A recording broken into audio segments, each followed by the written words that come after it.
Start strong, finish strong. Wolf is always scratching. Let's roll. Up at 3:45 a.m., cardio by 4:45 a.m., hitting the iron by 6:15 a.m., in my pickup truck by 7:15 a.m., heading to work, ready to get after it, ready to shoot. There's no substitute for hard work. I'm gonna make something out of myself, but it's gonna be so good, it's bad.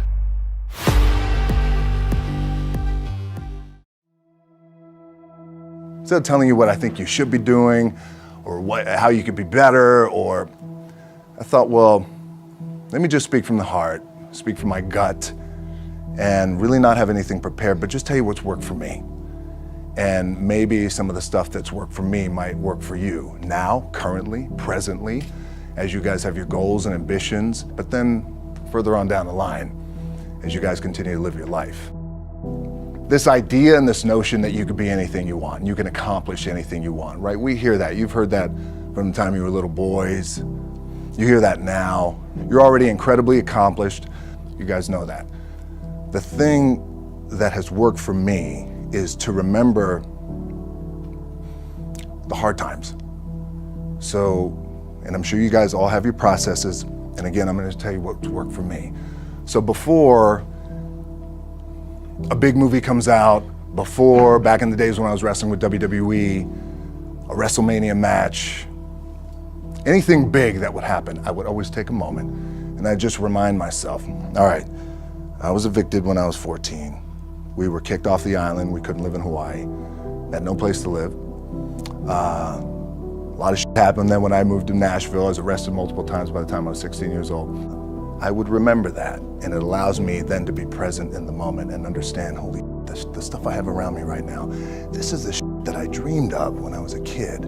I am here. I played for University of Miami, played for great teams. Warren Sapp, Ray Lewis, they were my teammates. They were balling. Warren Sapp was playing tight end that time. I was starting defensive tackle. Yeah, they moved him over to D-line. And he looked at me, he's like, yo, dude, I'm gonna take your spot. And I said, you ain't taking my spot. He said, I'm gonna take your spot. I said, no, you ain't. We battled, and he took my spot. Now you can imagine how that with me, because there goes my opportunity. He went in, switched to defensive tackle, lit the world on fire. Well, what that did, it crushed me, it crushed my dreams. I had a piss poor senior year, zero production, no NFL, no combine invite, nothing. Finally went to the CFL, Calgary Stampeders, making $250 a week Canadian. Now I had to send that home to my wife at that time. Had no money. So I remember that. When I got cut from Canada, my dad in his pickup truck came down 4 o'clock in the morning, picked me up in Miami from Tampa. We lived in a little apartment in Tampa. He drove down in his little pickup truck to Miami to get me when I was cut from the CFL. And I thought, well, I leave home like you guys left home. I'm ready to tackle the world, to get after it, achieve my dreams and goals. Crushed by 22, 23 years old. Now I gotta move back in with my mom and dad. I played on great teams though. Wait a second, this is not supposed to be my future. I'm supposed to be in the NFL right now. I'm supposed to be making a lot of coin and buying my parents buying me taking care of my wife, but it never happened. So I pulled out my wallet, I thought, well, let me see how much money I have. I opened it up, I had a 5, a 1, and change. Well, at least I rounded up to $7. But I thought, God, ain't this a bitch? I got $7 in my pocket. Where the f do I go now? What do I do? I can't go back to CFL. The point comes where you hear that voice, the big run's over. Like, you're done, right? So I heard that voice. So as Coach was saying, man, I hold on to that. I'm telling you, I keep, my back is up against this mother. We laugh, we joke, we have a good time, but my back is still up against this mother. I do not forget it. What this also helps me do, and again, it works for me, is at some point, you gotta be tired of not being number one.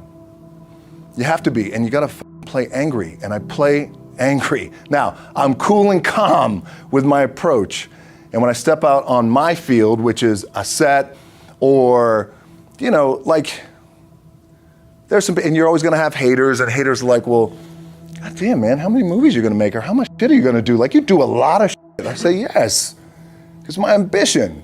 Of course, why not? I could do it. Yeah, I love what I do. And not only that, but in what world do we not work every day?